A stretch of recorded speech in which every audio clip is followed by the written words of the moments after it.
Hindi namin nakalain na ganito na pala karami ang laman ng aming com shop. Matagal-tagal na kasi namin tong hindi nabubuksan, gawa nang wala nang naglalaro. Kaya naman ipapakita namin sa inyo kung meron pa bang naglalaro dito sa aming computer shop. Kaya samahan nyo kami. Ngayong araw guys, magbubukas kami ni Ivy ng aming computer shop at matagal-tagal na rin namin tong hindi nabubuksan. At yung nakikita nyo naman guys, medyo kunti-kunti na lang yung laman at medyo maalikabok na. At sa mga nagtatanong kung nasaan na ba yung computer shop namin, ito ipapakita na namin sa inyo. At medyo matagal-tagal na rin kami hindi nakapag-vlog dito sa aming computer shop. At kung nakikita nyo naman guys, medyo marami-rami pa rin naman talaga yung barya dito at may naglalaro pa naman. Pero sa ngayon, wala na muna naglalaro dahil tingklase muna at talagang yung mga bata ay focus sa kanilang pag-aaral. Hindi naman natin sila mapipilit kapag nagko-computer sila. Baka mapuspusan tayo ng kanilang mga ginikanan at pinilit natin dito sila kapag nag-computer. At tuwing hapon ay dumadagsa rin naman sila dito. Pero ngayon timing na timing kaya nagbukas kami ni Ivy ng computer dahil walang mga bata at walang mga samok. At ngayon kaya kami nagbukas ng aming computer dahil bayaran na ng kuryente at ng wifi at wala pa naman sana kaming plano ni Ivy na buksan to dahil iipunin namin, pero kailangan talaga namin ngayon dahil babayad namin sa kuryente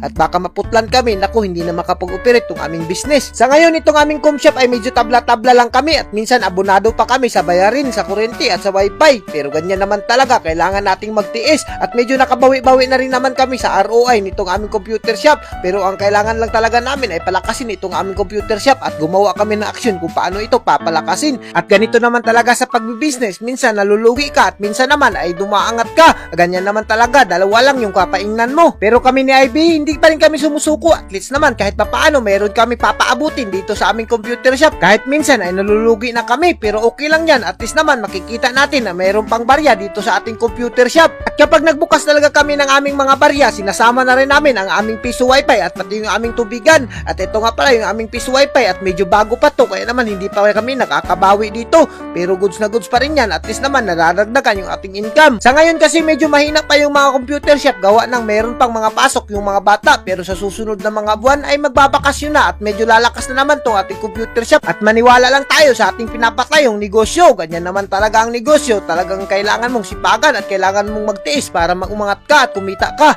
At as you can see naman guys, yan yung nakita namin lahat na barya at pinuptos na nga namin sa silupin dahil papapalitan na namin yan sa tindahan at talagang ibabayad na namin yan sa kuryente at napagtulong-tulong na rin kami para mas mapadali. Basta kami guys, lagi lang kami naniniwala kahit paunti-unti lang, at least meron tayong pinapaabot. At speaking of pinapaabot, kung umabot ka sa video na to, huwag mo nang kalimutan mag-share, baka ikaw ang isa namin mapili na bigyan ng mapahalipay. At hanggang dito na lang kami, shout out sa inyong lahat, mabuhay kayong lahat dyan mga idol.